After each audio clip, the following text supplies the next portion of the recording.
Hey friends, welcome back to my channel. Today, I'll be sharing a story about a time when a casual hangout with friends took an unexpected turn. It's a tale of friendship, awkwardness, and a whole lot of unexpected intimacy. Let's get into the story titled, I Shared the Fleshlight with Friends. I was the first of my friends to move into my own place. After months of saving, I finally had a cozy little basement apartment. It was a bit isolated, but it offered the privacy and independence I craved. Blake, my laid-back guitar-playing buddy, was always surrounded by girls. Lewis, my workout-obsessed friend, had other aspirations. Meanwhile, I was focused on my career and my studies. Despite the distance, I stayed connected with the guys online. We chat about our lives, share jokes, and sometimes even engage in late-night gaming sessions. One day, while I was enjoying some downtime, a knock at the door startled me. It was Blake and Lewis, bursting through the door with their usual energy. Caught off guard, I quickly hid my personal belongings, including a certain adult toy. The guys seemed oblivious to my flustered state, and soon we were engaged in casual conversation. As the afternoon wore on, the mood shifted. The boys seemed to be growing restless, their eyes darting around the room. I couldn't help but feel a sense of unease, knowing that they were about to discover my secret. Suddenly, Lewis spotted something on the coffee table, a discarded shirt that had been hastily used to cover up a rather personal item. With a mischievous grin, he picked it up and revealed the hidden object. A wave of embarrassment washed over me as my friends erupted in laughter. They teased me good-naturedly, but I couldn't shake the feeling of vulnerability. Despite the awkwardness, we managed to laugh it off. The incident brought us closer, deepening our bond of friendship. And as the day drew to a close, I couldn't help but feel grateful for the unwavering support of my friends. Is there some guy here? Lewis scans the room quickly, his nose wrinkling. Smells like man. There's no guys here, I say flatly, kicking their shoes out of the doorway. My man. Blake gives me a bear hug, lifting me off the ground. I try to play it cool, hoping he can't feel my arousal. Lewis immediately heads to my fridge and sighs in disappointment. Nothing, huh? What are you expecting? I reply, rolling my eyes playfully.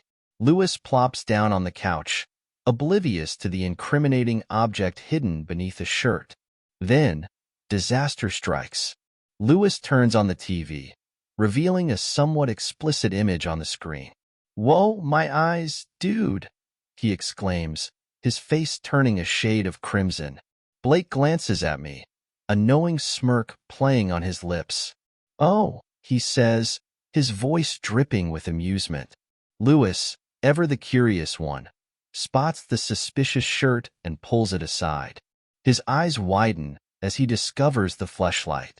Were you, beating it just before? He asks, a mischievous glint in his eye. I stammer a response, feeling a blush creep up my cheeks. Lewis, ever the comedian, can't resist the opportunity to tease me further.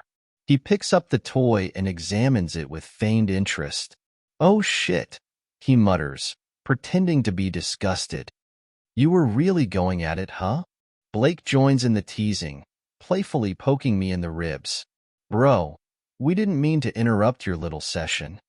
Lewis, ever the showman, holds the fleshlight above his crotch and mimics a suggestive gesture. Yeah, we could leave you and your little friend alone for a while, he jokes. Despite the embarrassment, I couldn't help but laugh along with them. The tension in the air dissipated, replaced by a sense of camaraderie and shared amusement. The tension in the room was palpable. We sat there, each lost in our own thoughts, our hands unconsciously finding their way to our respective reliefs. The silence was broken only by the soft hum of the TV and the occasional sigh. Can I try that? Blake asked, eyeing the toy with a mix of curiosity and anticipation. I handed it over, watching as he fumbled with it for a moment before finally finding his rhythm. His face contorted with pleasure as he thrust the toy back and forth.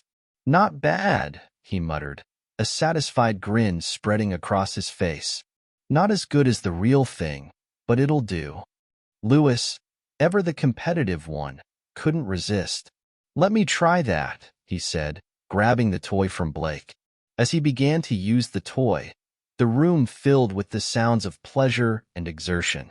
We were lost in the moment, each of us caught up in our own private world of desire. After a few intense minutes, Blake and Lewis reached their climax, their bodies relaxing as the tension released. I couldn't help but feel a sense of camaraderie, a shared experience that had brought us closer together.